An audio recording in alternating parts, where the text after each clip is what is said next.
Hi everyone. Once again you all welcome the wonderful session of the Core Biology Institute में Azhar sir आपका biology mentor फिर से आप सभी लोगों का बहुत स्वागत करता हूं और उम्मीद करता हूं कि आप अच्छे होंगे, हेल्दी होंगे और अपनी बोर्ड एग्जाम की प्रिपरेशन को बहुत अच्छे से आगे बढ़ा भी रहे होंगे। लेक्चर नंबर 3 आज के सेशन में हम बात करेंगे रिफ्लेक्स आर्क क्या है और रिफ्लेक्स एक्शन क्या है स्टूडेंट। और प्रीवियस लेक्चर में स्टूडेंट आपने वहाँ पर क्या क्या पढ़ा कि नर्वस सिस्टम के कितने टाइप्स हैं। तो आपने देखा central nervous system, peripheral nervous system. वहाँ पर कुछ इंपॉर्टेंट मैंने आपको रिसेप्टर पढ़ा है, मीन्स स्टिमुलस। बात समझ में आ रहा है। और आज के लेक्चर में चलिए हम देखते हैं कि रिफ्लेक्स आर्क और रिफ्लेक्स एक्शन में मेन डिफरेंस क्या होता है। ठीक है, तो आइए बिना टाइम को गवाए स्टूडेंट हम ले चलते हैं आपको सीधे लेक्चर के ऊपर। और नाम है what happen in reflex action. Reflex action में क्या होता है स्टूडेंट? देखिए दो चीज़ें बच्चों को अक्सर डाउट होता है कि सर ये रिफ्लेक्स एक्शन और रिफ्लेक्स आर्क में मेन डिफरेंसेस क्या होते हैं। सबसे पहले तो बाबू जब भी लेक्चर शुरू होता है तो नोट पेन और नोट कॉपी और पेन का होना साथ में बहुत ज़रूरी है for making the good notes. ठीक है, एग्ज़ाम देना है आपको, एक ऐसा एग्ज़ाम देना है, एकेडमिक एग्ज़ाम देना है जहाँ पर आपको आपके लिखने से आपकी काबिलियत क्या होगी, दर्शेगी। ठीक है, आपकी काबिलियत जो है वो किस तरीके से लोग जानेंगे लिखने की वजह से। भाई कोई कम्पिटिटिव एग्ज़ाम तो है नहीं कि आपके पास PYQ है, मल्टीपल चॉइस क्वेश्चन है, ट्रिक मारना है। तो बोर्ड एग्ज़ाम में आप जितना अच्छा कॉपी के ऊपर रिप्रेजेंट करोगे उतना अच्छा मार्क्स आपका रिफ्लेक्ट करेगा। अंडरस्टैंड? ठीक है, चलिए तो आज के इस पूरे सेशन में हम बात करेंगे स्टूडेंट की बेसिकली जो है कि what happen in the reflex action. Reflex action है ना, व्हाट हैपन।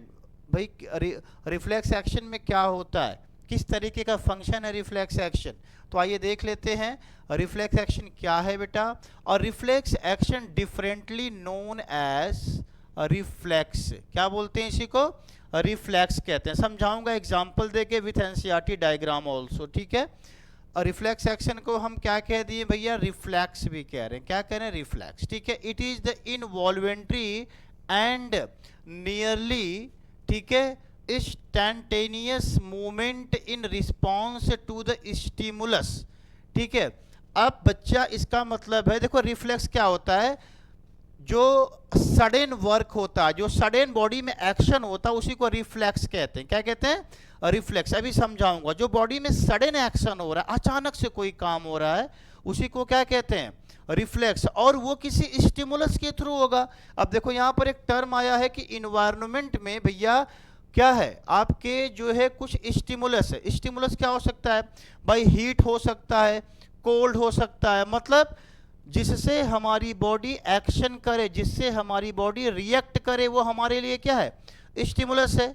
जैसे मेरा हाथ जल गया तो आग से हाथ जला, हीट से जला, तो हीट मेरे लिए स्टिमुलस हो गया। मुझे जो है परफ्यूम से एलर्जी है मान लेते हैं, तो वो परफ्यूम मेरे लिए स्टिमुलस हो गया। बात समझ में आ रहा है? तो जिस चीज़ से, जिस सब्सटेंस से हमारी बॉडी एक्शन करे ना, वही क्या होता है? स्टिमुलस होता है। ठीक है, तो आप यहाँ पे दिमाग में ये बात रखिए कि रिफ्लेक्स एक्शन एक सडन एक्शन होता है। क्या होता है? रिफ्लेक्स एक्शन क्या होता है? चलो मैं ऐसे चल रहा हूँ, ऐसे मैं चल रहा हूँ, रास्ते में मुझे एक सांप दिख गया, तो क्या करूँगा? पहले सांप को देखूंगा आराम से खड़े होके, देख के कहूँगा भैया तुम यहीं खड़े रहो, चलो तुम्हारे ऊपर से ऐसे पैर उठा के चलता हूँ, ऐसा करूँगा? नहीं ना। सांप ऐसे आगे अचानक से आ गया, भैया पैर अपने आप पीछे मुड़ के भाग जाएगा इधर। ठीक है, तो जो ये सडन एक्शन होगा ना, इस एक्शन को रिफ्लेक्स कहते हैं। क्या कहते हैं? रिफ्लेक्स। ठीक है, अच्छा आगे देखो बेटा। अब वहां पर सांप क्या हो गया? जो स्नेक है वो स्टिमुलस का काम करेगा। ठीक है, आगे देखो। Reflex is an action generated by the body in the response to the environment. ठीक है, तो रिफ्लेक्स जो होता है उसका जो एक्शन है वो जनरेट कहाँ से होता है? हमारी बॉडी के अंदर जो इन्वायरमेंट में जो रिस्पॉन्स होता है। तो भैया इन्वायरमेंट में, इन्वायरमेंट के एक्शन की वजह से अगर में हमारी बॉडी एक्शन कर रही है तो वही क्या कहलाता है? रिफ्लेक्स कहलाता है। आगे देखो। The process of detecting signal और इनपुट एंड रिस्पॉन्डिंग। ठीक है, responding it by an output action might be the complete quickly, such as connection of commonly called reflex arc.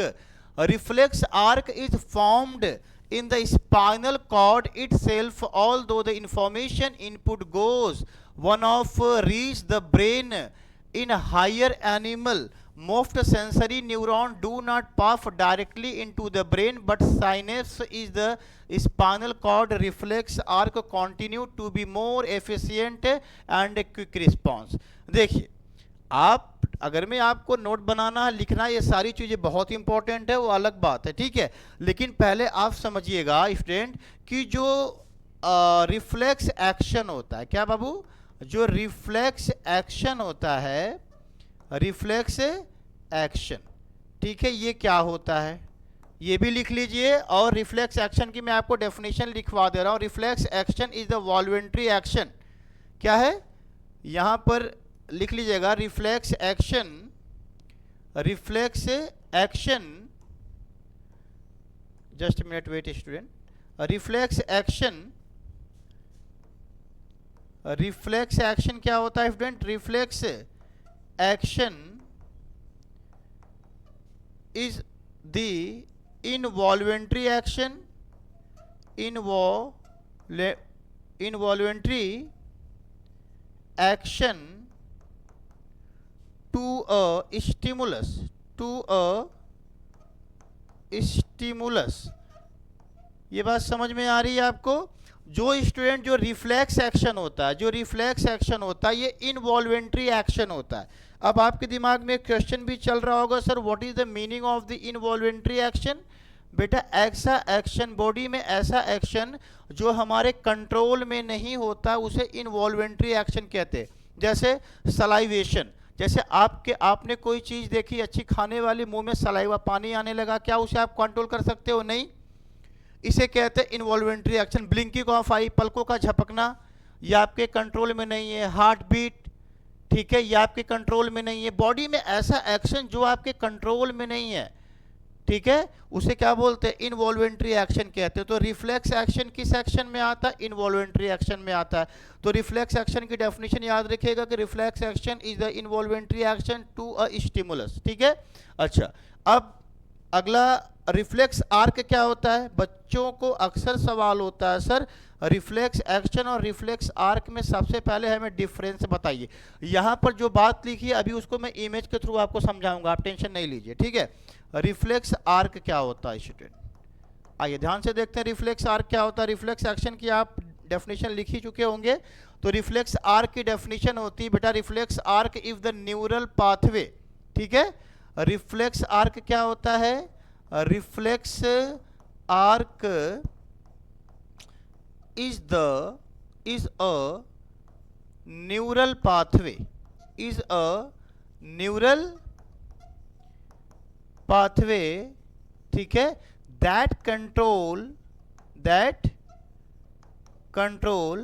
reflex action, that control reflex action। ये definition आप याद रखिए हमेशा। देखिए reflex action क्या है? रिफ्लेक्स एक्शन एक इनवॉल्वेंट्री एक्शन है, ऐसा एक्शन जो हमारी कंट्रोल में नहीं होता है, ठीक है, और किसी स्टिमुलस के थ्रू होता है। और रिफ्लेक्स, एक बात और यहाँ याद रखिएगा कि रिफ्लेक्स एक्शन को कंट्रोल कौन करता है? Spinal cord. कौन करता है? Reflex action is controlled by the spinal cord करता है, ठीक है। अब बाबू रिफ्लेक्स आर्क क्या होता है? Reflex arc is the neural pathway that control reflex action. जब कोई सडन एक्शन हो जाता है तो उस एक्शन को कंट्रोल कौन करता है? रिफ्लेक्स आर्क करता है, ठीक है। देखो रिफ्लेक्स एक्शन एक सडन एक्शन है जिसको कौन कंट्रोल करता है? स्पाइनल कॉर्ड करता है। और ऐसा एक्शन होता है, ये इनवॉल्वेंट्री एक्शन होता है जो हमारे कंट्रोल में नहीं होता, ये सडन एक्शन होता है, ठीक है। कंट्रोल कौन करता है? Spinal cord. तो इस रिफ्लेक्स एक्शन के एक्शन को कंट्रोल जो करता है, देख क्या लिखा? Reflex arc if the neural pathway that control reflex action. Reflex arc एक ऐसा फंक्शन है जो रिफ्लेक्स एक्शन को कंट्रोल करता है, ठीक है। तो चलो तुमको एक इमेज पे लेके चलता हूं बेटा। सबसे पहले इसको आप स्क्रीनशॉट में लीजिए अपने, चलिए अब देखिए, एक एनसीईआरटी का ही बड़ा बेस्ट डायग्राम है और उस डायग्राम को मैं आपको समझाने का प्रयास करता हूं। देखिए ये डायग्राम आपके एनसीईआरटी का है, ठीक है। रिफ्लेक्स आर्क का एक डायग्राम, रिफ्लेक्स एक्शन और रिफ्लेक्स आर्क का एक बेहतरीन डायग्राम यहाँ पर दिया हुआ है स्टूडेंट। अब इसको समझाने से पहले मेरा कुछ क्वेश्चन आपसे होगा, क्योंकि मैं वो टॉपिक आपको पहले ऑलरेडी पढ़ा चुका हूँ, ठीक है। चलो एक बात बताओ मुझे सभी लोग, टाइप्स ऑफ न्यूरॉन कितने होते हैं भैया? टाइप्स ऑफ न्यूरॉन अभी पढ़ाया हूँ प्रीवियस लेक्चर में आपको, सेकेंड लेक्चर में पढ़ाया हूँ आपको टाइप्स ऑफ न्यूरॉन। पहला आप बताओ बेटा, नाम बताओ जल्दी। First neuron is called sensory neuron. क्या बोलते हैं बच्चा? Sensory neuron, sensory neuron. Second neuron is the motor neuron. ये पढ़ा चुका हूँ, इसी वजह से ये सब टॉपिक में पहले आपको पढ़ा चुका हूँ, ठीक है, कि ये चीज़ें आपको आसानी से समझ में आए। और तीसरा है इंटर न्यूरॉन। आप बता सकते हो स्टूडेंट कि इंटर न्यूरॉन का दूसरा नाम क्या है? ओवरऑल बोल दीजिए, रिले न्यूरॉन। क्या बोलते हैं स्टूडेंट? रिले न्यूरॉन भी कहते हैं। क्या ये बातें आपको पहले से याद हैं? प्रीवियस लेक्चर आप जरूर वॉच करिए, अगर में एग्जाम में ये क्वेश्चन आ सकता है, types of neuron, types of neuron. तो टाइप्स ऑफ न्यूरॉन में आपको याद रखना बाबू, sensory neuron, motor neuron, interneuron को ही हम रिले न्यूरॉन कहते हैं। अब बाबू आओ समझते हैं रिफ्लेक्स एक्शन क्या होता है, ठीक है। देखो इधर ध्यान से, यहाँ पर क्या है? यहाँ पर देखो लिखा है आपको रिसेप्टर है। ये क्या है? रिसेप्टर है, जो मैसेज को क्या करेगा भैया? हाँ, रिसेप्टर मैसेज को कैच करते हैं, ठीक है। मैसेज क्या हो सकता है? स्टिमुलस क्या हो सकता है? हीट हो सकता है, पेन हो सकता है, रिसेप्टर इन स्किन, ठीक है। अब बाबू मान लो यहाँ पर एक बॉवल है, कोई एक जो है बर्तन है, उस बर्तन में गर्म पानी रखा है। क्या रखा है? बर्तन में गर्म पानी, हॉट वाटर है, और इस पानी में मैं अपनी फिंगर को इस तरीके से क्या करूं? डिप कर दूं, डुबा दूं, ठीक है। तो हाथ क्या हो जाएगा? जल जाएगा। तो जो रिसेप्टर, जो स्किन पे हमारे जो हाथ की उंगलियों पे जो स्किन है, इसके ऊपर जो रिसेप्टर हैं, रिसेप्टर इस इंफॉर्मेशन को कैच कर लेंगे कि पानी गर्म है, ठीक है। अब वो रिसेप्टर उस मैसेज को कहाँ लेके जाएंगे? Sensory neuron. ये पहले ही पढ़ा चुका हूँ, देखो ये सेंसरी न्यूरॉन के पास मैसेज आ गया। रिसेप्टर मैसेज, ये कलर चेंज करूँ क्या? चलिए इसी से। रिसेप्टर मैसेज किसको देगा? सेंसरी न्यूरॉन को दे दिया। सेंसरी न्यूरॉन से मैसेज कहाँ जाएगा? आपके देखिए यहाँ पर है, रिले न्यूरॉन के पास। और रिले, इसी रिले न्यूरॉन को हम क्या कहते हैं? Inter neuron. क्या कहते हैं? इंटर न्यूरॉन कहते हैं। तो सेंसरी न्यूरॉन से मैसेज कहाँ जाएगा बाबू? स्पाइनल कॉर्ड में। कहाँ पर? ब्रेन में बाद में जाएगा, ब्रेन में बाद में जाएगा, लेकिन बाद में जाएगा, वो सडन एक्शन हो रहा है ना। तो जब बाउल में हम हाथ डालेंगे, पानी एकदम गर्म है, सबसे पहले मैसेज कहाँ जाएगा? सेंसरी न्यूरॉन के पास जाएगा। इसके बाद मैसेज कहाँ पर आएगा? स्पाइनल कॉर्ड के किस हिस्से में आएगा बाबू? किस हिस्से में आएगा? यहाँ पर रिले न्यूरॉन के पास जाएगा। रिले न्यूरॉन क्या करेगा? इस मैसेज को, ये थर्ड हो गया, ठीक है, ये सेकंड हो गया आपका। रिले न्यूरॉन इस मैसेज को कहाँ दे देगा? मोटर न्यूरॉन को। कहाँ पर? Motor neuron. मोटर न्यूरॉन उस मैसेज को कहाँ पर भेज देगा? इफेक्टर, हमारी मसल सेल होती है, कौन सी? मसल्स होती हैं। और जैसे ही मसल के पास मैसेज आया कि पानी गर्म है, हमने हाथ क्या किया? ऐसे हटा लिया, हाथ ऐसे हो गया। बात समझ में आ रही है? तो ये हाथ को ऐसे, अभी देख, ये थोड़ा सा सही नहीं है, आप ऐसा घर पे नहीं करेंगे, ठीक है। जैसे मैं एक माचिस की तीली यहाँ पर जला रहा हूँ, ठीक है, ये मान ले एक माचिस की तीली है, देख रहे हैं। अब ऐसे में अपने हाथ को जलाऊं, अब ये हाथ जो है क्या हुआ? जल गया। हाथ क्या हुआ? जला। तो मैसेज जो है, स्किन के ऊपर जो रिसेप्टर है, उन्होंने मैसेज को कैच किया। मैसेज कहाँ गया होगा? सेंसरी न्यूरॉन के पास। सेंसरी न्यूरॉन से मैसेज कहाँ गया? स्पाइनल कॉर्ड के किस हिस्से में? रिले न्यूरॉन के पास, इंटर न्यूरॉन। इंटर न्यूरॉन के बाद मैसेज कहाँ गया? Motor neuron. मोटर न्यूरॉन ने उस मैसेज को कहाँ पर भेज दिया? मसल सेल के पास, इफेक्टर के पास। और जैसे ही मैसेज इफेक्टर के पास गया, हाथ हमने क्या किया? ऐसे बाहर निकाल लिया कि भैया ये पानी क्या है? गर्म है। इसको कहते हैं रिफ्लेक्स एक्शन। ये सडन एक्शन है। और सडन एक्शन जो अचानक से एक्शन होता है, वो कौन करता है? स्पाइनल कॉर्ड उसे करता है। समझ में आ रहा है? अब ऐसा तो नहीं बाबू कि हाथ पानी में बाउल में ऐसे डालेंगे, हाँ सोचेंगे अभी ब्रेन तक मैसेज जाएगा गर्म है पानी की नहीं है, तब तक हाथ का जो है खाल उल सब निकल गया है, तो वो लेट एक्शन हो जाएगा ना। तो एक्शन जो सडन एक्शन करता है वो स्पाइनल कॉर्ड करता है, ठीक है। तो पहला मैसेज कहाँ गया बाबू, देख पहला मैसेज सेंसरी न्यूरॉन के पास गया, दूसरा मैसेज कहाँ गया आपका, स्पाइनल कॉर्ड के किस हिस्से में, रिले न्यूरॉन के पास गया, तीसरा मोटर न्यूरॉन के पास, चौथा इफेक्टर सेल के पास, ठीक है। और ये सीक्वेंस आना चाहिए, इसी को क्या कहते हैं प्यारे बच्चों, रिफ्लेक्स एक्शन और रिफ्लेक्स आर्क। क्लियर है? रिफ्लेक्स एक्शन का आपको मैंने डेफिनेशन दे दिया, रिफ्लेक्स आर्क का आपको डेफिनेशन दे दिया। ये डायग्राम एग्जाम में आता है कि डायग्राम क्या रिप्रेजेंट कर रहा है स्टूडेंट, कर लेंगे अब इसको, ठीक है।